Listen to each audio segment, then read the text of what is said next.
es simplemente el cumplimiento de la promesa que hizo Dios a Joel en el pasado. Una vez que se probó el cumplimiento de esa promesa, no hace falta cumplir con esa manifestación que notamos en el capítulo 2 para probar lo que ya está probado, que la profecía de Joel ya se cumplió. El Espíritu Santo vino al fin para quedarse en la iglesia en este día de Pentecostés, que es la fiesta de las cosechas. Aquí es cuando se recibe la primera cosecha de creyentes para el pueblo de Dios. Se inaugura la nueva dispensación. Esto es lo que Lucas está relatando a Teófilo y por extensión a nosotros en cuanto a este tremendo incidente que tenemos acá. Voy a correr un poquito porque si no los voy a dormir a todos. La conversión de Cornelio, capítulo 10. Vamos un poquito ahora al capítulo 10. ¿Entendieron lo del capítulo 2? Que nada tiene que ver con el fenómeno de las lenguas en la actualidad. Capítulo 10 es el segundo incidente que nada tiene que ver con Lucas capítulo 2. Y acá nos podemos hacer la pregunta, ¿por qué Lucas introduce en su relato histórico un incidente privado? ¿Por qué simplemente la casa de Cornelio? ¿Y quién es Cornelio? Un oficial del ejército, nada más. Un prosélito, un hombre justo, sí, que hacía oraciones y limosnas y cosas para el pueblo de Israel, pero nada trascendente. Eso es lo único que se nos dice de Cornelio. No se vuelve a hablar más de este señor. Entonces, ¿por qué este incidente tan privado, tan íntimo en la vida de Cornelio y algunos parientes y amigos que se juntaron? En Efesios capítulo 2, versículos 14 y 15, déjenme que les lea algo. Y esto quiero que me sigan porque es importante, nos va a ayudar a entender por qué se efectuó la señal del capítulo 10. Dice Pablo, Cristo es nuestra paz, que de ambos pueblos hizo uno. Escuche esto, derribando la pared intermedia de separación, aboliendo en su carne las enemistades, la ley de los mandamientos expresados en ordenanzas, para crear en sí mismo de los dos, es decir, de judíos y gentiles, dice, un nuevo hombre haciendo la paz. No solo la paz con los hombres, pero especialmente la paz con Dios. Eso lo dice el apóstol Pablo en Efesios, en el capítulo 2. Para que se den ustedes una mínima idea del sentir del pueblo judío del primer siglo respecto a los gentiles, en el capítulo 10, versículo 28, dice Pedro y les dijo, vosotros, Cornelio y los gentiles, sabéis cuán abominable es para un varón judío juntarse o acercarse a un extranjero. ¿Me siguen? Es totalmente aborrecible, es terrible para un judío, la mentalidad del judío del primer siglo, de tener comunión o relación o imaginarse que un gentil pueda ser parte del pueblo escogido de Dios. Era una aberración, no le entraba en las sienes a esta gente. Noten que dice allí, ustedes los gentiles saben perfectamente lo que nosotros sentimos por ustedes, no los podemos pasar. Había un sentido de discriminación, detestaban a los gentiles, y los gentiles no podían pasar a los judíos. Había ya un antisemitismo en el ADN de la sociedad porque creían que estos eran unos engrupidos fanfarrones que se creían no sé qué cosa y los tenían atascados en el górgoro, ¿no? A los judíos no los podían ni ver. Así que tenemos este asunto. Pablo dice, Cristo vino a ser de estos dos un solo pueblo. Para que se den cuenta entonces del sentir del judío, en el capítulo 11, noten que Pedro va a dar un informe ahora a la iglesia en Jerusalén acerca de lo que pasó con Cornelio. Dice, oyeron los apóstoles y los hermanos que estaban en Judea, que también los gentiles habían recibido la palabra de Dios, y cuando Pedro subió a Jerusalén, disputaban con él los que eran de la circuncisión. ¿Qué disputaban?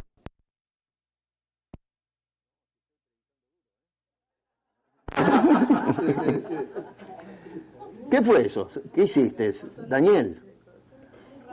Me estás apretando el botón, ese era el coso que dije. Disputaban con Pedro, pero ¿qué discutían con Pedro? ¿Cuál era el problema? Dice el verso 3 diciendo, ¿por qué has entrado en casa de hombres incircuncisos y has comido con ellos?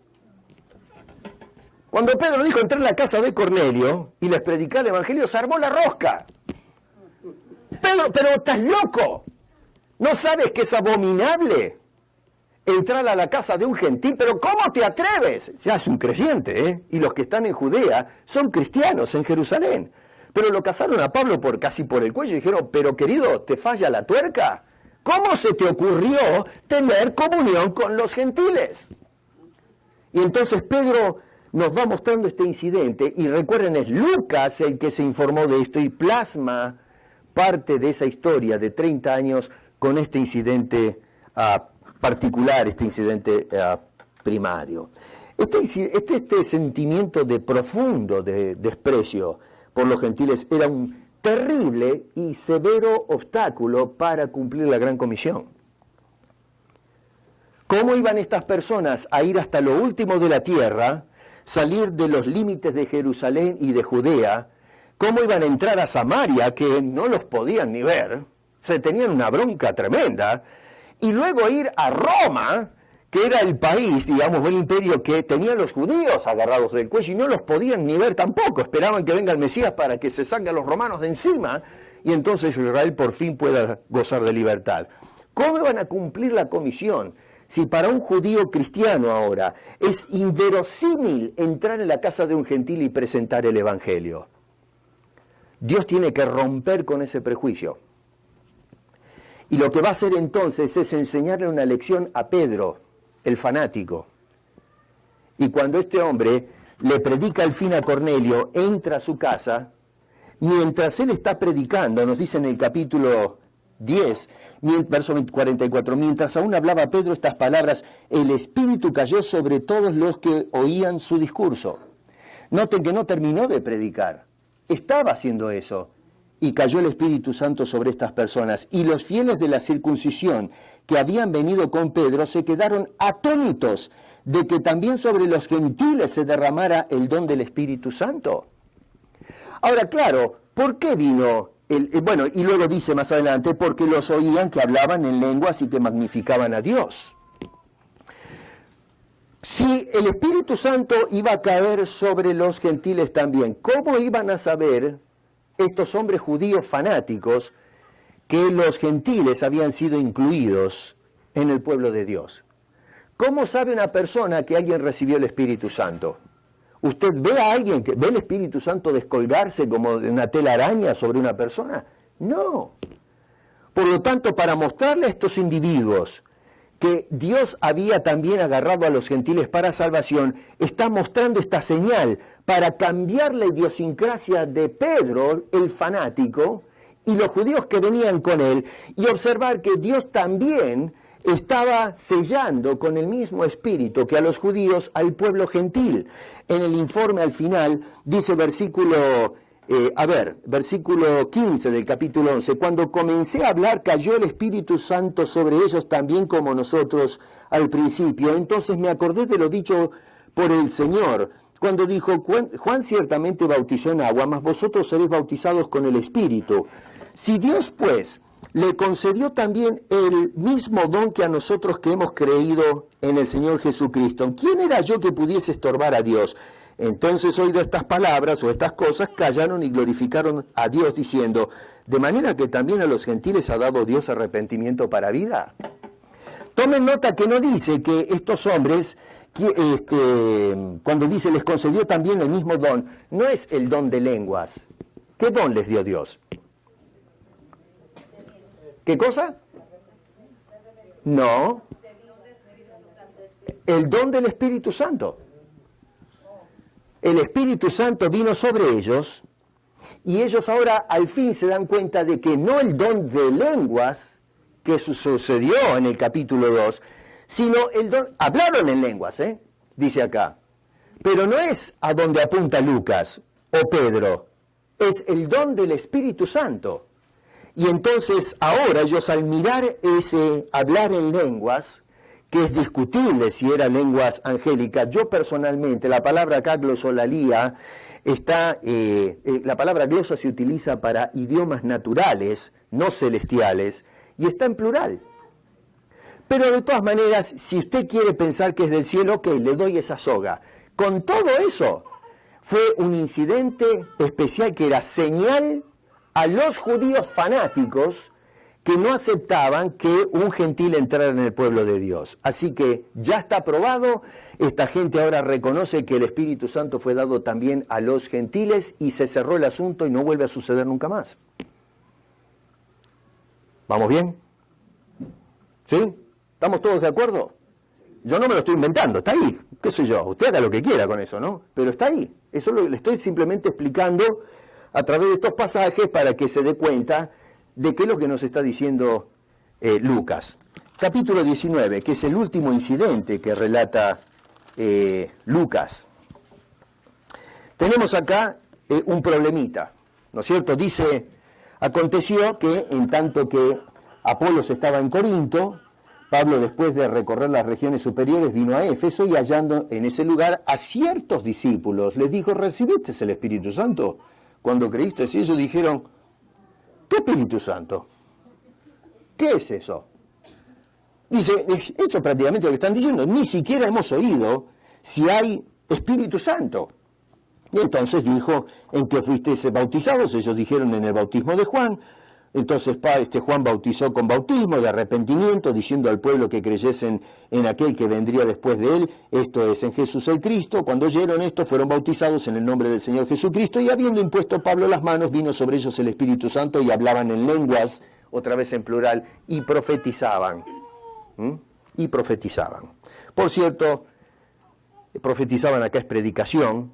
Tal vez mañana vamos a mirar Primera de Corintios 14, les voy a explicar qué quiere decir profecía en la teología de Pablo, no profecía como la entendemos ahora. Bueno, fíjense qué interesante, ¿no? Porque acá se nos describe este detalle, que yo pienso es fenómeno. Primero que otra vez es un puñado de personas, son algunos discípulos de Juan, que se encontraron ahí con el apóstol San Pablo. Y entonces, ¿cuál era el problema con estas personas? ¿Qué clase de discípulos eran ellos? Bueno, el versículo 3 dice que ni siquiera hemos oído hablar del Espíritu Santo. Bueno, ok, momento, vamos a dar un paso atrás. ¿Cómo es esto? Vamos a mirar qué predicaba Juan. Juan nos dice, Mateo en el capítulo 3, verso 11, estas palabras. Yo la verdad, Juan el Bautista el que habla, dice, os bautizo en agua para arrepentimiento, pero el que viene tras mí, cuyo calzado yo no soy digno de llevar, es más poderoso que yo. Él bautizará en Espíritu Santo y fuego. Por cierto, Marcos no menciona fuego. Es el único lugar donde aparece la palabra fuego. Algunos dicen y oran de que viene el Espíritu Santo y el fuego de lo alto, como una bendición. No. Cuando Mateo dice fuego, el Espíritu Santo es la bendición. Fuego es juicio.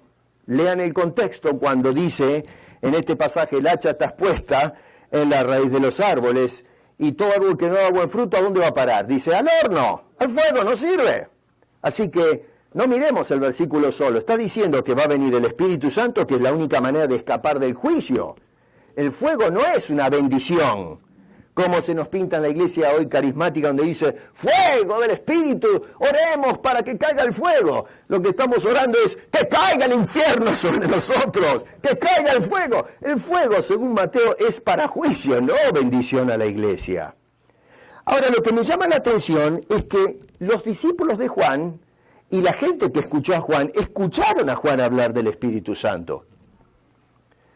Pero estos eran discípulos de Juan, y yo digo, pero a ver, o no estuvieron presentes, se hicieron la rabona cuando predicó acerca de esto, o qué es lo que pasó acá. ¿Cómo puede ser que digan, no escuchamos nunca del Espíritu Santo, no sabemos si hay Espíritu Santo, cuando Juan predicaba del Espíritu Santo? ¿Cómo es que desconocen esto de la doctrina de Juan el Bautista? No lo sé. Pienso yo, y esto es mi opinión, no lo tomen como un hecho, Lucas no lo dice, pienso si tal vez estos señores eran o habían escuchado la enseñanza de Juan de algún discípulo de Juan, no de Juan directamente. Y entonces, al no entender bien lo que predicaba Juan, se basaron en una parte de la predicación de Juan y perdieron de vista completamente el ministerio del Espíritu Santo. Y entonces, lo que ellos escucharon es alguien hablando, Juan predicó el bautismo del arrepentimiento. Ese es el enfoque de la predicación de Juan.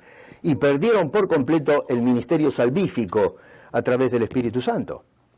Por eso es que cuando Pablo les pregunta, ¿qué escucharon ustedes? ¿No escucharon? ¿No recibieron el Espíritu Santo? Y dice, ¿de qué estás hablando? ¿Qué es eso? ¿Qué es el Espíritu Santo? Y entonces el apóstol Pablo tiene que corregir la doctrina de estos individuos.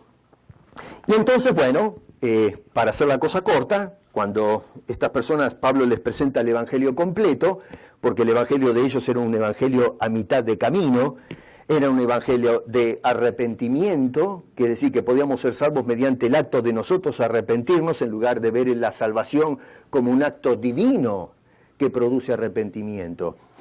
Y entonces estos señores terminan allí, dice, hablando en lenguas. ¿Con qué propósito Dios les dio la capacidad de hablar en lenguas a estos señores? Otra vez, con Pablo iban algunos judíos, alrededor de 12 judíos. Y otra vez, los discípulos de Juan están escuchando un mensaje que está ligado a Juan el Bautista, y otra vez, como judíos, no permitían en su idiosincrasia el concepto de que haya la inserción de gentiles, que el Espíritu Santo se manifieste y haga este tipo de obras que estaba haciendo con los hombres en el pasado. Y entonces otra vez sucede este otro incidente para convencer a los judíos que van con Pablo, de que los discípulos de Juan, también, que estaban apartados ahora del foro de los fariseos, que también están incluidos en la salvación. Y por extensión todo el pueblo de Samaria. Más adelante vamos a ver que, mejor dicho, el pueblo de Éfeso, si ustedes leen después con tiempo, yo tengo que correr porque si no los voy a perder a todos. Pero en el capítulo habla de cómo la gente comenzó a entregarse al Evangelio y cómo, en fin, estaba produciendo un impacto tremendo la predicación y estaban siendo incluidos en el pueblo de Dios. En definitiva, de este survey rápido, otra vez, muy condensado, esto tenemos que estudiarlo más a fondo y con más detalles, pero notamos entonces que cuando Lucas escribió el libro de Hechos, lo que menos le subió a la cabeza es enseñarle a la iglesia que tienen que orar en lenguas. No sé de dónde sacamos esa idea. Es más, Lucas en ningún momento termina el Evangelio invitando a la iglesia a hablar en lenguas. Es más, Lucas en ningún momento está escribiendo para darle alguna pauta doctrinal a la iglesia. Pablo simplemente está relatando hechos. Así sucedieron las cosas. No lo que tiene que suceder o lo que va a suceder, sino qué fue lo que pasó durante esos 30 años. Es simplemente un relator de historia y no de doctrina. Entonces, cuando este hombre nos está relatando estos incidentes donde dice que se hablaron en lenguas, notamos que las lenguas fueron en plural, están asociadas con las lenguas humanas, no angélicas, y está indicando que son casos extraordinarios que no se volvieron a repetir en ningún lugar más. Usted puede otra vez darle vuelta a todo el libro de Hechos y va a encontrar miles de personas que se entregaban por todas partes. Y de todos, dice, recibieron el Espíritu Santo. Eso lo va a encontrar como un común denominador. Las personas que se entregaban recibían el Espíritu Santo. Eran integrados a la iglesia. Es más, Lucas dice que el Señor añadía a la iglesia a los que iban a ser salvos. Pero no se dice de ninguna de esas personas que cuando recibían el Espíritu Santo empezaban a hablar en lenguas. Un hombre que había investigado y se había dedicado a poner en perfecto orden las cosas que estimaba verdaderas. Y dice, te estoy pasando esta información para que conozcas la verdad de los hechos, no lo que nos predican en la iglesia contemporánea. Hermano querido, a buscar las lenguas en el libro de Hechos, la oración en lenguas, porque nos acercan más a Dios, basados en el libro de Hechos, es hacer un trabajo de deshonestidad al consejo divino. Es hacer una hermenéutica atroz de la Biblia. Y mucha gente hoy escucha a los charlatanes de la predicación contemporánea diciendo, miren cómo en la iglesia primitiva los hermanos hablaban en lenguas. Y la gente grita y dice, amén, y empiezan con toda esa pavada, y la gente glorifica, ¿no es cierto? Dicen supuestamente a Dios diciendo una cantidad de jerigonza que ni ellos se la entienden. pretendiendo que el libro de Hechos me enseña eso es una barbaridad, eso es ser deshonesto con la palabra de Dios. Con razón la iglesia va para cualquier lado. Le hacemos decir a la palabra de Dios lo que a nosotros se nos da la gana. Y ¿saben una cosa? Ya mañana vamos a hablar más grave todavía lo que pasa en el libro de Pablo a los Corintios, en la primera carta. Porque otra cosa, a veces se usa a Pablo diciendo ese es el manifiesto cristiano en cuanto al don de lenguas. Pablo está enseñando en el libro de Primera de Corintios que debemos orar en lengua. ¡No! Pablo lo que está haciendo es restringiendo las lenguas en Primera de Corintios capítulo 14. Pablo está diciendo, no oren en lenguas. No quiero que oren en lenguas. Jamás dijo Pablo que oren en lenguas. Él dijo, paren la mano. Si alguno ora, tiene que hacerlo por turno, de a uno, y que no sean más de 3, dice. Es más, dice que si hay una o 2 personas que oren en lengua, que lo hagan en orden. Pero dice, y si por casualidad hay uno más, le doy yapa, le doy un margen, que uno más ore, quizás 3, pero va a ser de cierta forma. Hoy la iglesia cierra los oídos y hacen todo lo contrario al consejo de Pablo. Nosotros le damos rienda suelta a las lenguas y Pablo lo que está diciendo es, paren señores, frenen. Y entonces hacemos el disparate exegético y hermenéutico que se hace en la actualidad. ¿Por qué oramos en lengua? Porque me gusta. Me gusta fanfarronear. No sabemos lo que decimos, pero la razón del por qué oro en lenguas es porque me siento que soy parte del grupo. Pertenecemos a la iglesia carismática. Nosotros tenemos el Espíritu Santo. Los bautistas son fríos, están muertos, no están cerca de Dios, pero yo que oro en lenguas, yo estoy tan cerca de Dios, yo siento la comunión tan íntima con Dios, tú eres un fanfarrón, una persona que lo único que haces es fanfarronear de que eres más espiritual que yo que no hablo en lenguas. Y eso es ser la oración del hipócrita. El hombre que se siente más que los otros porque tiene un don que está usando mal, no para glorificar a Dios, sino para glorificarse a sí mismo. El pecado grave de la iglesia contemporánea es hacer alarde de un don particular, que encima debe ser un don usado para la edificación de la iglesia, no para mi propia edificación. Pero hacemos alarde porque nos gusta alardear, nos gusta fanfarronear a la iglesia contemporánea, que la gente nos aplaude y nos diga qué devoción, qué espiritualidad, qué cerca está de Dios, y que la gente hasta me tenga envidia porque yo estoy en una altura espiritual que me aventaja y yo quiero entonces emular a ese hermano que está más cerca de Dios, y por eso perseguimos lo que él tiene y que yo todavía no tengo. Y déjame decirte que esa oración no pasa del cielo raso, del recinto donde estamos orando, es pura fanfarronería. Esa es la oración típica del hipócrita que Jesús dijo, no pienses que ores, no ores como los hipócritas, que les gusta pararse en los lugares públicos para mostrar cuán espiritual es.